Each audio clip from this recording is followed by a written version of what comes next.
اعوذ باللہ من الشیطان الرجیم بسم اللہ الرحمن الرحیم اہدنا الصراط المستقیم۔ یہ مقام وہ آ گیا کہ یہاں تک تو اے پروردگار ہم پہنچ گئے، تیرے فضل سے، تیرے کرم سے۔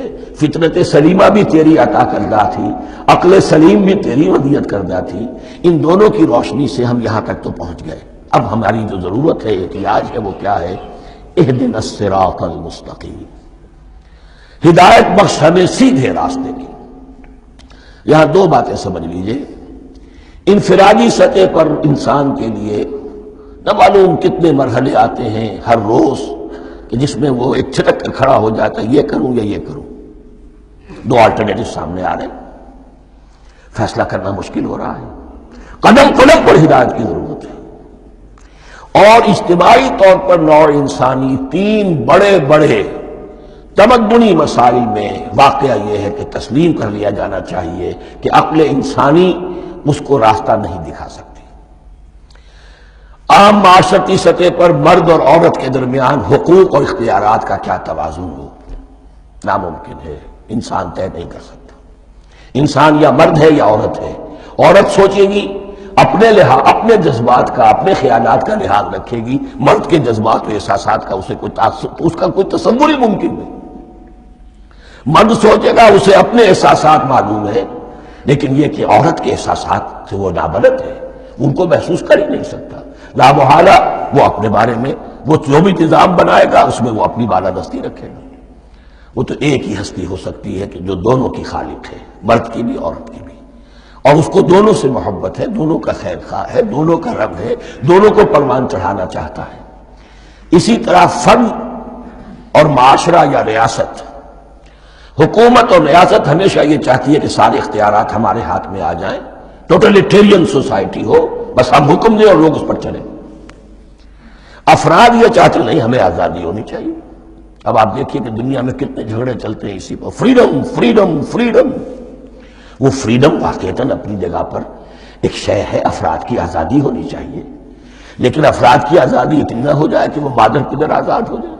کوئی قانون، کوئی قاعدہ، کوئی اخلاقی کوئی حدود اور قیود جو ہے ان کا پابند نہ رہے۔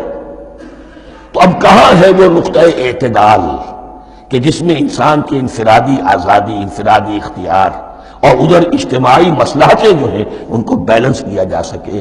انسان طے نہیں کر سکتا، صرف اللہ ہی اس کے لیے نظام دے سکتا ہے۔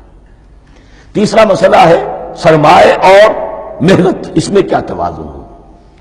سرمایہ اور محنت دونوں مل کر کچھ بنا رہے ہیں، کچھ پروڈیوس کر رہے ہیں۔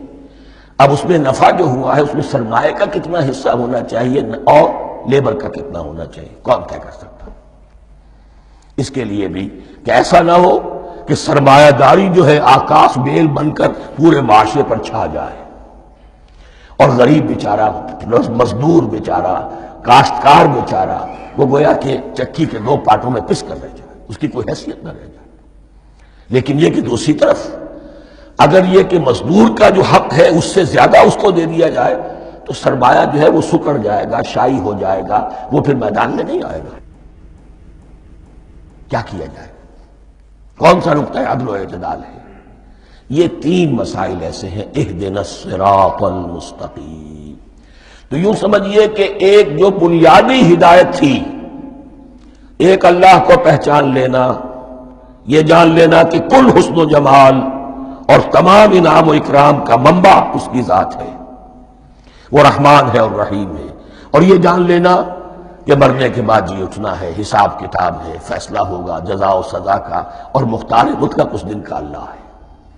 پھر یہ عہد کر لینا ایاک نعبد و ایاک نستعین۔ اس کے بعد دعا، پروردگار ہمیں ہدایت پر قائم رکھ، ہماری ہدایت میں اضافہ فرما۔ اس ہدایت کے لفظ کو سمجھ لیجئے، بنیادی ہدایت، تفصیلی ہدایت، قدم قدم پر ہدایت، ہدایت پر ہدایت۔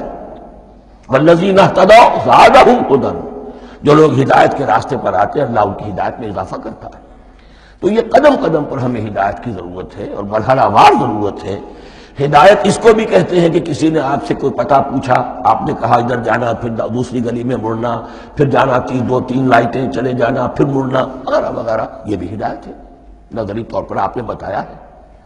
ایک ہدایت یہ ہوئی کہ بھائی میں چلتا ہوں آپ کے ساتھ، میں آپ کو وہاں تک پہنچا دوں گا تاکہ آپ کو دقت نہ ہو. آپ نے منزل تک پہنچا دیا. ان دونوں کے درمیان، یہ تو میں نے ایک فرد کی مثال دی ہے، اللہ اور بندے کے درمیان نہ معلوم کتنے مراحل ہیں ہدایت کے. تو کسی وقت بھی انسان اپنے آپ کو ہدایت خداوندی سے مستغنا نہیں سمجھ سکتا، اور نہیں تو پروردگار جو ہدایت دی ہے اس کو ہدایت پر قائم رکھ.